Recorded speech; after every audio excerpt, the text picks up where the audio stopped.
There are 4 steps when it comes to human transformation that then transpires any other type of transformation. Once again, marketing, sales, digital, cultural, brand. Step number 1 is just to simply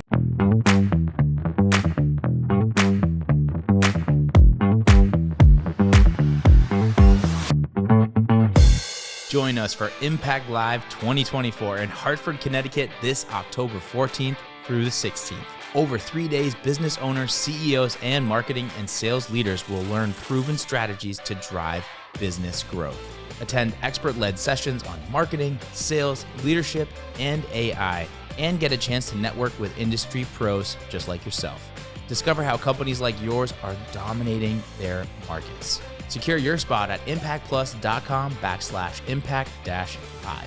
And for all of our Endless Customers listeners, we have an exclusive discount code that'll save you $100. So when you're on the checkout page, just enter the code ECPOD100 in all caps for $100 off. We'll see you there at Impact Live 2024 up in Hartford, October 14th through the 16th.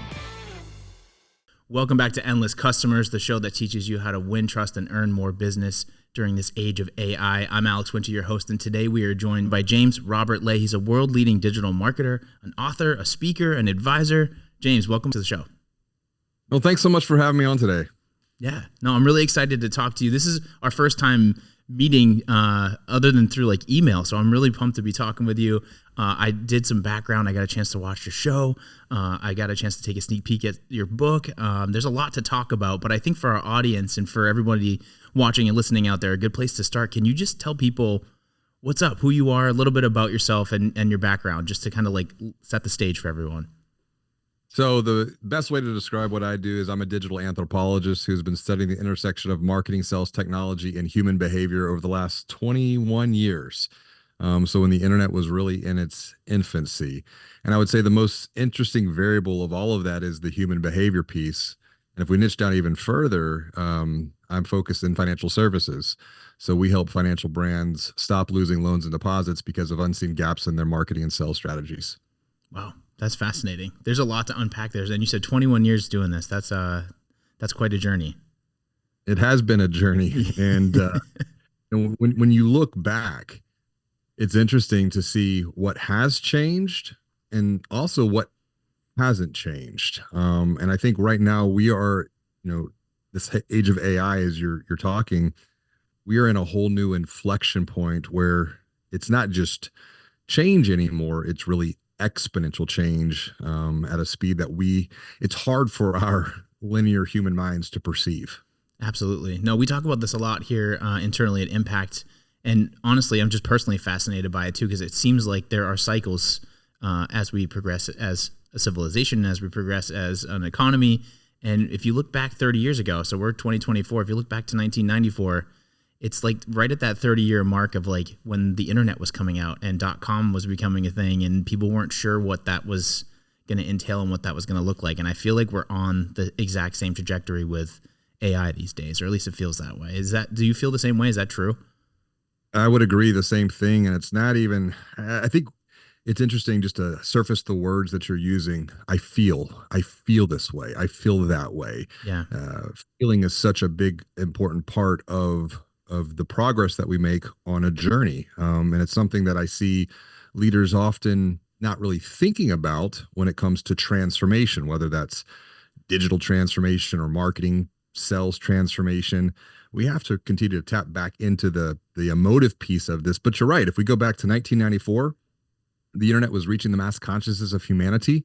And I've been working with leaders, and when I asked them, how old were you in 1994? And this is about 5 minutes within doing a workshop. You could start to see them squirm in their chairs a little bit. I said, listen, we're going to put your mind at ease. This is not about ageism. This is a matter of perspective. And perspective, as I write about in Banking on Change, is the sum of context and framing. And so how old one was in 1994 is going to directly influence their perspective if they were even alive back in 1994. No, that's a really great point. It's so true. And that perspective directly plays into your emotional response, right? It does. Yeah. It does. And because perspective, once again, context and framing, it's how we see Hmm. things. And there are 4 steps when it comes to human transformation that then transpires any other type of transformation. Once again, marketing, sales, digital, cultural, brand. Step number 1 is just to simply see things from a different perspective. So for business owners and for people that want to grow their business, for business leaders out there, for leaders in general, how does one go about doing that? Um, Become a curious kindergartner. Once again, I love that. uh, when we look at, and we can go back to some of the ancient thinkers on this. Okay. Socrates, for example, he was discussing the idea of wisdom. Socrates defined wisdom as I know nothing. Um, and if we make this a little bit more modern, we can look at even the teachings of Yoda. And one of the lessons that Yoda taught Luke in Star Wars was you must unlearn what you have learned. And so to see things from a different perspective means that we must become a curious kindergartner, once again, particularly in a period of not just change, but exponential change, because we're going to have to learn, unlearn, relearn, and just continuously repeat this cycle over and over and over again. There's a futurist from the 1970s who was thinking about this. And he said in the 21st century, the illiterate will not be those who cannot read and write. It'll be those specifically who cannot learn, unlearn, and relearn. That's fascinating. Wow. That's really fascinating for me, especially because it just makes me reflect back on like all the learned behaviors that you may not even realize that you've had, or these habits that you've built because of conditioning or because of your environment or whatever the case may be. And yeah, you have to break out of those. And that idea of always being open to learning, I think, is huge. And that's something that takes time to get into the right mindset for that. So that's definitely a huge piece. Well, you're tapping into this idea of behavior. And what I think is fascinating from a leadership perspective, especially if we're thinking about integrating change within an organization, is we have to be mindful that 95% of our own behavior, our own actions, which when then are repeated become just habits, 95% of that behavior is running at a subconscious level, meaning that we're not consciously aware of why we're even doing what we're doing to begin with in the first place, yet alone we go outside of ourselves and we think about our teams. Well, then what about our teams? What's driving that? And so if we're wanting to transform behavior, well, then we have to transform all the way back. We have to transform belief. Wow. Well said. I couldn't agree with that anymore. All right. So that's number 1 out of the 4. What are the other 3? So when you begin to see things differently, and this is a great example of how to see things different, just a conversation like this, tuning into this podcast, keep tuning in, by the way, because you will continue to learn and see things different. Yes. But when you start to see things different, the second step in human transformation is you're going to begin to think different. So your thought patterns start to transform. And that is where I think people get maybe a little scared, because they're now having to challenge their own belief systems. So belief systems, belief structures are beginning to change, and belief is really what drives those thought patterns. Mm-hmm. And oftentimes what holds individuals and teams and leaders back is there are 4 fears. There's fear of the unknown. There is fear of change. There is fear of failure. And then sometimes there is fear of success. Really? Okay. I've heard the first 3, but the fear of success too. Interesting. Yeah. I mean, because sometimes if you're looking to grow, whether that's personally or professionally, and one of the things that I'm really encouraging leaders to think about in this age of AI Mm-hmm. is a framing that I have called exponential growth. And exponential growth is where one perceives that they are growing personally and professionally at the same time. But to grow means that you're going to have to get into sometimes an uncomfortable situation, and you realize that, oh my gosh, I could be successful with this, or our team or our organization could be successful with this initiative.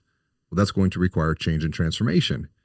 And when we once again, when we feel that uncomfortable feeling that we haven't felt before, well, we're just going to go back to what we've always done, which is a dangerous place to be that I call the cave of complacency. Complacency. Yeah, it's true. And I've even done that. You tend to, in those moments where you're being tested and you might be afraid or you might be feeling some of these overwhelming feelings, you tend to fall back on comfortability and on what's easier versus taking the harder step of trying to take some of these things head on and face your fears, which can be very difficult.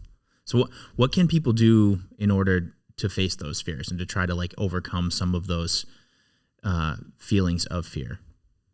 Well, you're driving right into the third step of human transformation, which is often the overlooked step out of the four. When I ask leaders, let's just unpack this logically. Mm-hmm. So, step one is you're going to see things from a different perspective. Yes, I agree.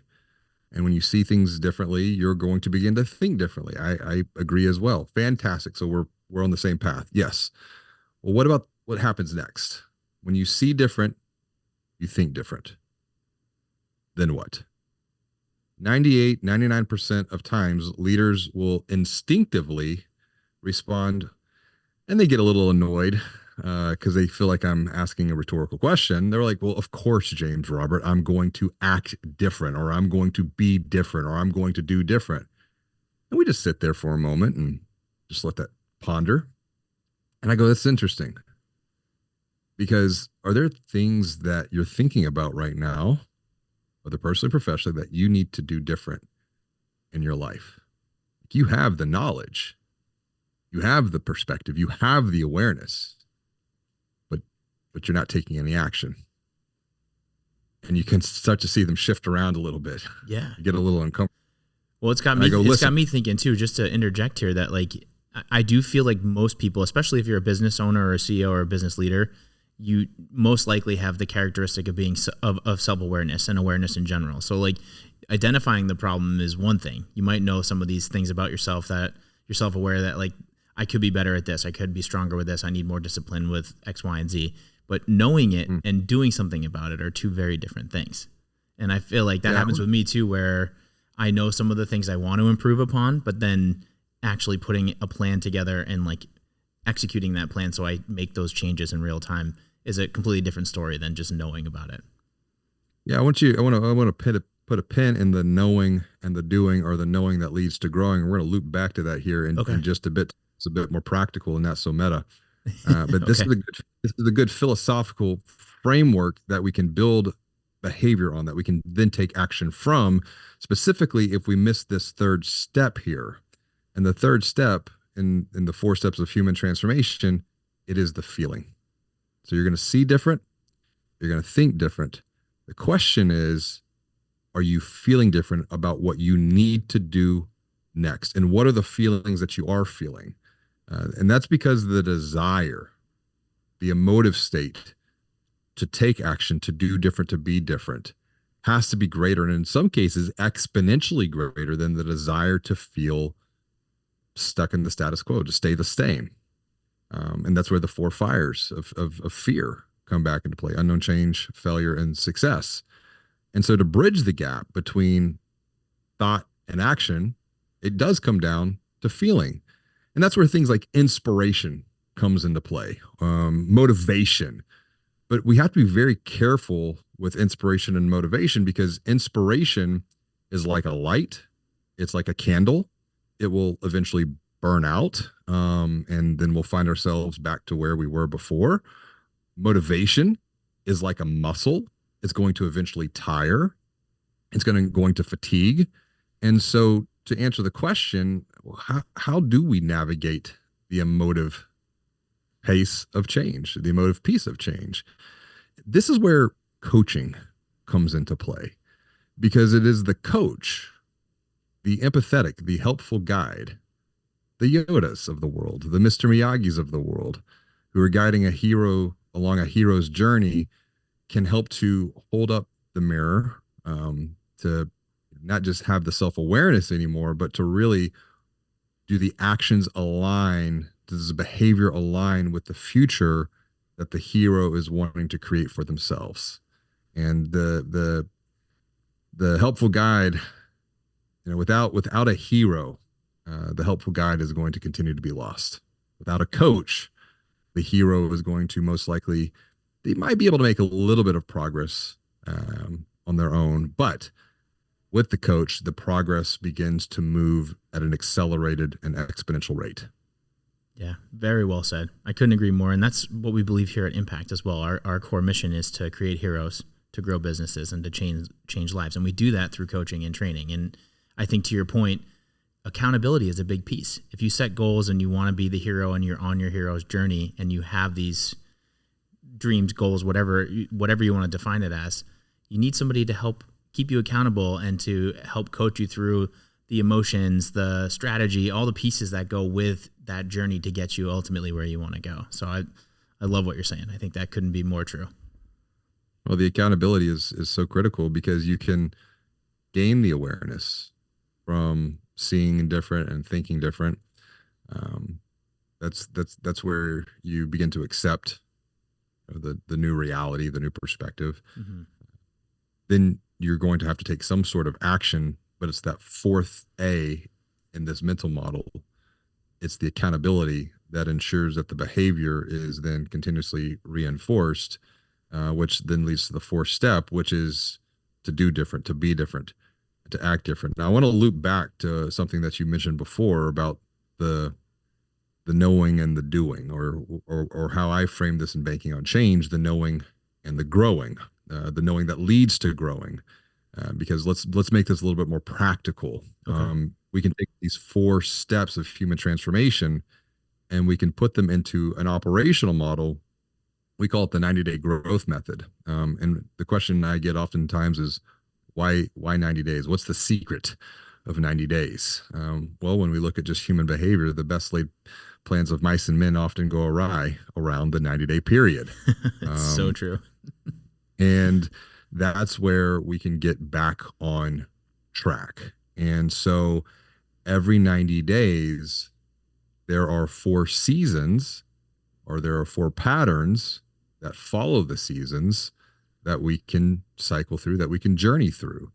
There is a season of learning. There's a season of thinking. And when you learn and think, that leads to the knowing that you're referring to before, the awareness. But then on the other side of the equation, there is the doing, which is great. That's where we make progress.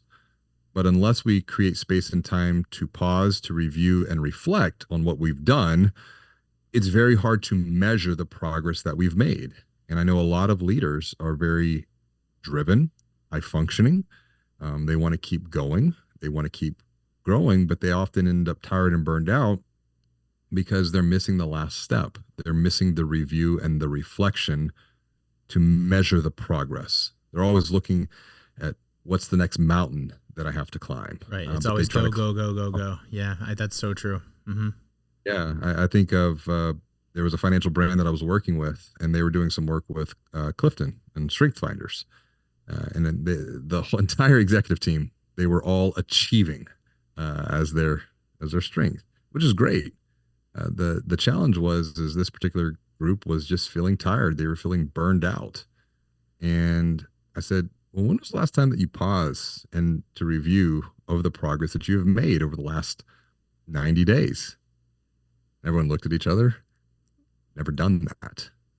They always go from one to the next, to check. Wow. And they end up, in this state of feeling tired and burned out and frustrated. But we started to just, and another tool that I use is in this particular point of reflection, of review, is just to simply ask the question at the end of every day, the end of every week, every month, end of every quarter, every year. It's almost like a Swiss Army knife of a thinking tool.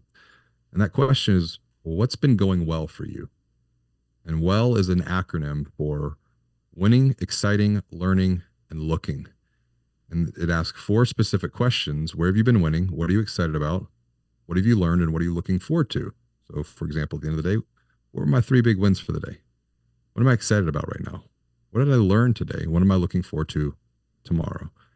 And by just going through that inventory of questions, you really can never have a bad day again. And if you're a leader, it is a great question to even open up a weekly meeting with? What went well for you, or what's been going well for you? And there are 4 questions. So there are 4 weeks in the month. Just open up one week. What were your big wins? What are you excited about right now? What did you learn last week? What are you looking forward to this week?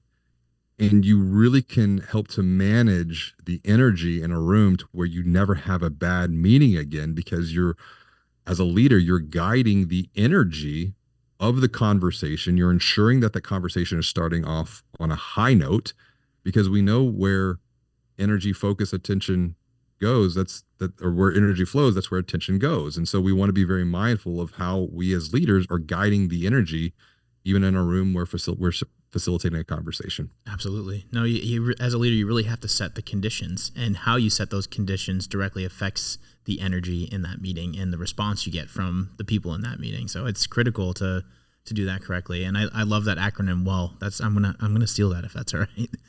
I really like that. Please do. And once again, let's get real practical here, because you can steal that. Do you have kids by any chance? I don't.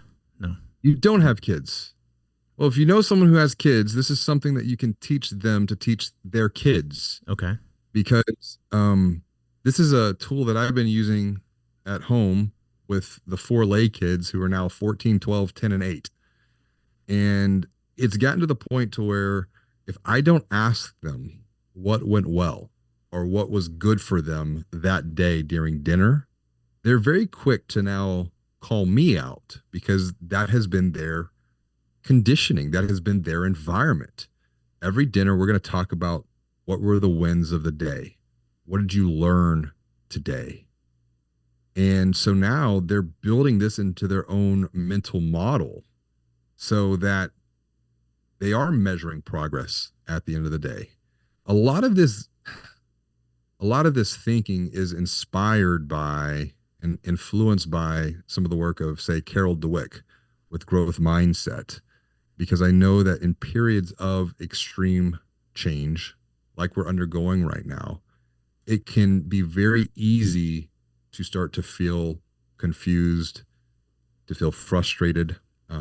It's that confusion. If we don't address it, if we don't gain clarity, we're going to end up in a state of continuous conflict within the team. And if we don't address that conflict is going to lead to a state of continuous chaos. Yes. And so when I talk about, the technology that we need to master in the age of AI, and I ask these teams and leaders, well, what do you need to master? What do you think the most important technology is? And a lot of them look back and they think, oh, it's a bit of a rhetorical question. Once again, they think, isn't it AI? Maybe it's analytics, automation. Those are all great responses. It's great thinking. Mm-hmm. But as a leader specifically, I believe that the most important technology that we can master in the age of AI, specifically for ourselves, and then help our teams do the same, is the technology that sits between our ears. It is our mind. I believe that our brain is a biological computer, and that our mind is the software running on that system, that OS basically. And if you are wanting to level up and achieve exponential growth, where you're growing personally and professionally at the same time, you're going to, just like we update iOS on our phone, we're going to have to also upgrade our operating system within our minds. And a lot of that is just seeing things from a different perspective. And so if you're feeling frustrated right now, just taking time to do a little mental inventory, write it down. It takes less than 5 minutes. What went well for you today? Teach your kids the same, and you'll see that family dynamic level up. Teach your team this. Yeah. You'll see the team dynamic level up as well. No, I love that. I think that's a great point. And I think for business leaders too, when you're pushing for people to reflect on a daily basis and to reassess what went well, what they could have done better, what they learned, all the pieces that you laid out, I think it just really almost helps your computer in between your ears, as you said, put everything into like the right files and put everything organizationally into the right like filing cabinets or whatever you want to use there. But like it just helps you really take all the information that you're constantly digesting and put it into perspective, so you can use it to your advantage and every day continue to improve. And I think I want to use this as a segue, because I think this is a great segue. I did some research on you, and a lot of what you talk about too is about caring. And I think when we talk about leaders in business and just in general as a parent with your kids, like you're asking those questions and that acronym well comes from a place of caring because you want to know what was great in someone's day. You want to know what they learned. You want to show them that you're interested in not just the transaction of growing the business, but also their personal growth, their professional growth, like everything that plays into that. And it's almost like the rising tide that lifts all boats. So I'd love to talk a little bit about caring and what that means and how for business leaders that can really make some serious change within their organizations. I'm curious if you're listening, how well do you know your team? Not even yourself. Let's just talk about your team. No, that's a great question because I do think a lot of business owners and leaders think they know and have their finger on the pulse, but that's not necessarily true, or they may not be as fully plugged in as they may perceive them to be. Because this idea of care, it's another acronym, and it's funny. Someone has called out a lot of the acronyms in the book. And that's a personal hack. ADD, you create these mental models for yourself of, how you can remember things, but it also makes it easy to start teaching other people. And care is the C is you commit to a cause. You commit to a cause greater than yourself, commit to a cause bigger than the present moment. And one of the best ways to commit to a cause bigger than yourself or bigger than the present moment and involve your team with that is to identify a villain. Who's the villain in the narrative that we as an organization are looking to overcome, or we as a team are looking to overcome together? Because nothing unites a team more than identifying a villain that's causing people pain. And that's where care comes back into play. Totally. And every hero's journey needs to have a villain, right? That's like the age-old storytelling 101. You need to have the villain or something to combat, to help that hero's journey. Yeah. And a lot of organizations, they have missions, they have visions, they have values. But just another way to reframe that is what we call the VMVPV model. So, villain, who is it? What pain is the villain causing? So, for us, the work that we're doing, it is the self-limiting beliefs that creates a poverty of mind that results in an increase of financial stress, takes a toll on people's health, relationships, and overall well-being. Mm-hmm. So, we're looking for other organizations and financial brands who are also looking to defeat that similar villain. When we're working together, that creates a multiplying effect. So you've got villain, you've got mission, you've got the vision, but then there's the purpose. And once again, the purpose transcends the internal perspective. It's more of an external facing perspective. And then there's the values. So caring is to commit to a cause greater than yourself or something bigger than the present moment. The A is to adapt behavior. But as we talked about before, if we're going to adapt behavior, we're going to have to adapt our beliefs. In fact, the idea of adaptability, AQ, it is like EQ and like IQ. So intelligence and the emotional intelligence, the emotional quotient. Mm-hmm. AQ is the adaptability quotient. And it can now be benchmarked, measured, and most importantly, it can be coached. You want to know the fastest way to increase your AQ? Heck yeah, I do. Okay. I would say promise me, but it's a big ask. And there's science that is backing this up now. Okay. The fastest way to increase your AQ is to take a cold shower. No kidding. Yep. No kidding. Because you are entering into an uncomfortable environment. It's controlled, but you're moving out of a feeling comfortable to a state of uncomfortability. Yeah. And so you're going to have to adapt, because what's going to happen when you enter into the cold, your heart rate's going to go up. You're going to start breathing. What are you going to use to control that? It's your mind. Your mind. You have to. Yeah. There's no other way. Because the A that leads to the R in care, it's resiliency. And so, for example, when you enter into the cold, you are building resilience. And, this has been a personal journey for me. This idea of resiliency. I was diagnosed with an autoimmune condition back in January of 2010. And when I Googled my condition, which I was diagnosed with ankylosing spondylitis. Okay.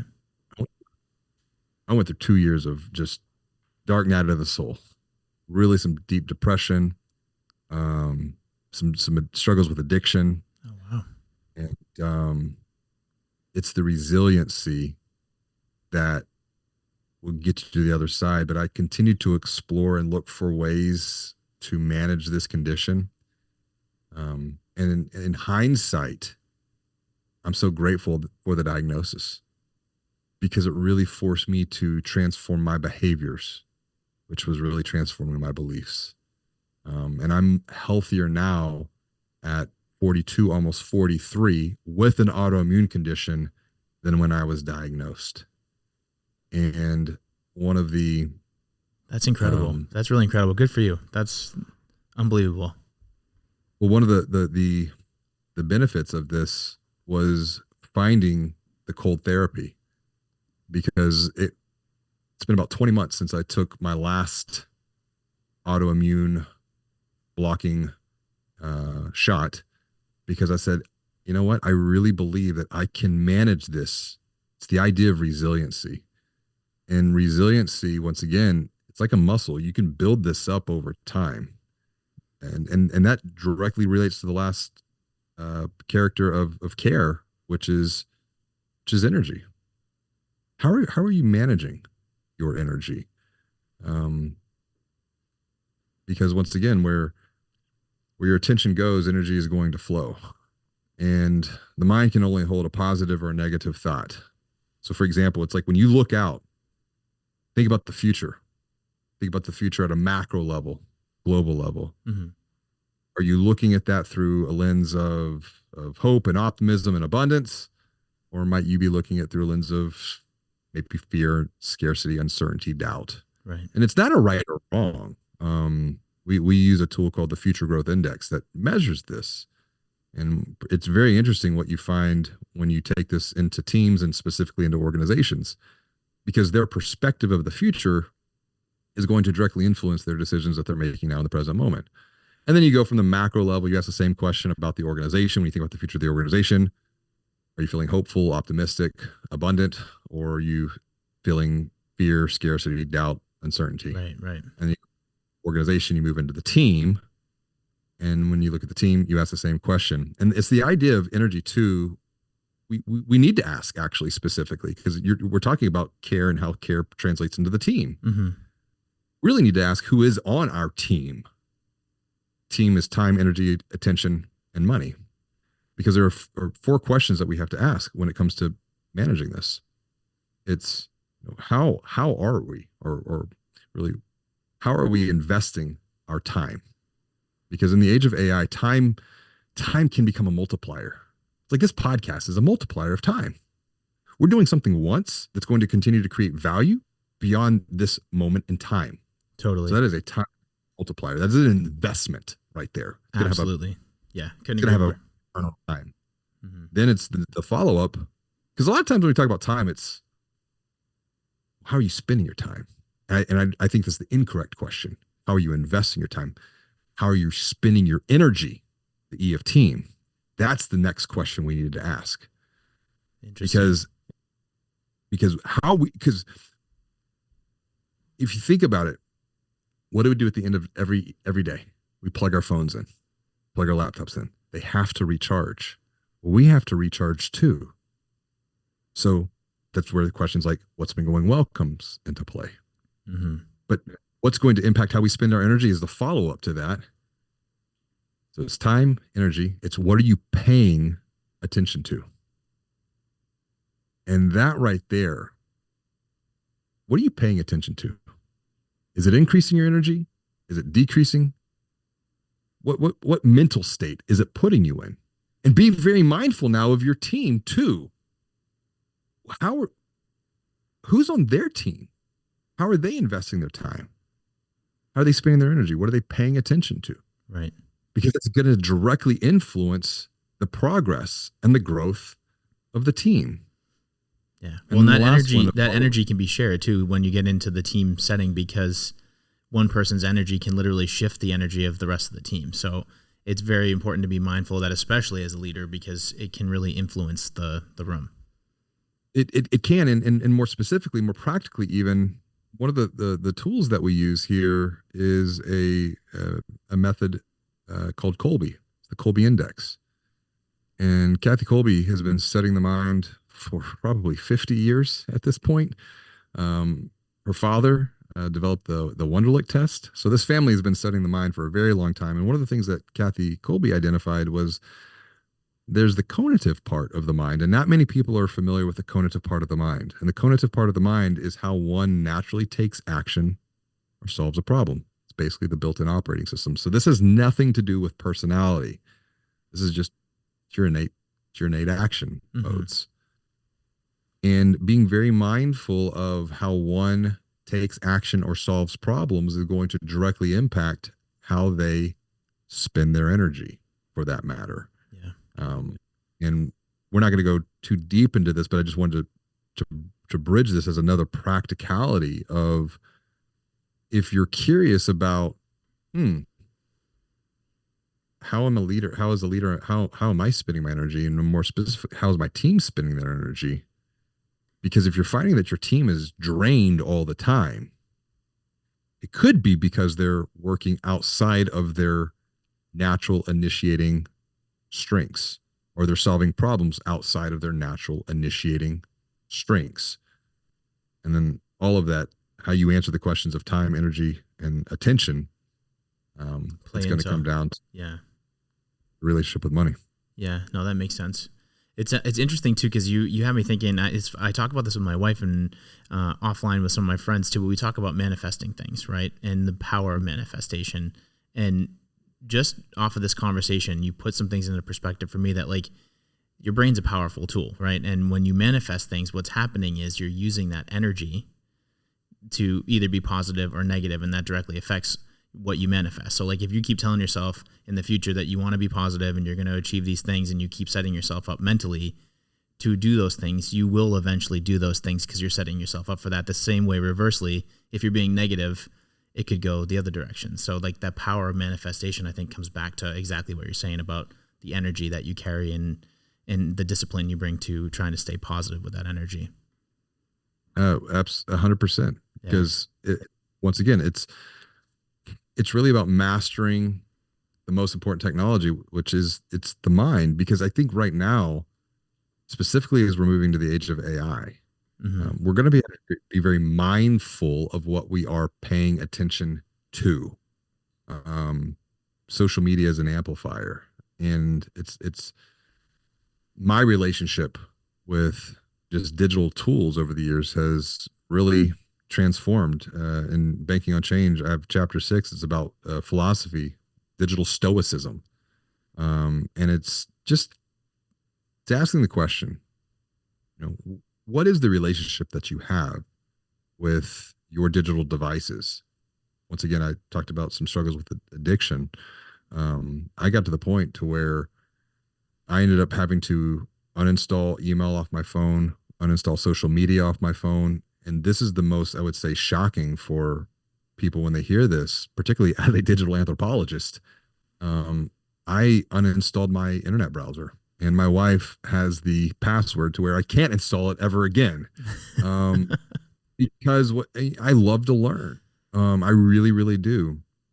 And one of the things that was happening was I could never be fully present in a conversation, because it's like someone would say something, Google it. And it was just this like continuous dopamine hit of just like knowledge. learning, but it was just all surface level. There wasn't anything of substance. It was almost like, going to like the candy shop and you're getting all the sugar, but Mm-hmm. you're not getting of value of worthwhile. Yeah. Um, And the and dopamine so thing, the dopamine kick is real. And I mean, I know for a fact that like most of the social media platforms, when you go to the startup of Facebook and Instagram, the whole idea behind it is the psychology of how to continue to kick that dopamine to keep people constantly using the app and what we call now doom scrolling. But that's how people get caught in that loop. So it is important to try to find a balance so that you're not getting stuck in those places. practically speaking, means the accountability. Like my wife had to create accountability to truly transform my behavior there. Right. Otherwise, I mean, it was taking such a toll on, my relationship with her. And as a father of 4 kids, you want to model good behavior. I was like the worst thing when it came to, the relationship that I had with a digital device. But these are the deeper questions that I think we need to be asking specifically as leaders, because before we can lead other people, we have to really work on leading ourselves, because it's an honor to be able to lead and to guide others. But then what are we doing to first and foremost lead and guide ourselves? And sometimes to lead and guide ourselves, we actually need our own guide. We need our own coach. We need someone to hold us accountable as well. Very well said. No, couldn't agree with you more. And it's been an awesome conversation. I hate to say that we have to wrap things up, but we're getting towards the end of time here. And I want to make sure with the few minutes we have left, we give you a chance to plug your book and everything you got going on. So before we do wrap, do you want to just let everybody know what's going on in your world and about what's coming down the pipeline for you? Absolutely. So the book, Banking on Change, you can grab a copy, www.bankingonchange.com. But more importantly, you can guide your team through this. We have a team book club document that you can download and guide your team through these conversations. You can take the 3-day Banking on Change challenge that teaches a lot of the core principles, the core tools that first and foremost you can guide yourself to then guide your team, because this is really all about transformation. You transform yourself to transform your team to transform your organization. When you transform your organization, you can continue to transform the lives of the people that you're helping as a leader. Very well said. I love that. And I am excited to read your book. We're definitely going to have to have you back on the show too. It's been amazing talking with you. So thank you so much for taking the time and for expanding our audience's minds with all this great information. I really appreciate it. It's been a lot of fun. Thank you so much. It's been an absolute honor. All right. James Robert Lay, everybody. And I'm Alex Winter. This is Endless Customers. We'll see you on the next episode.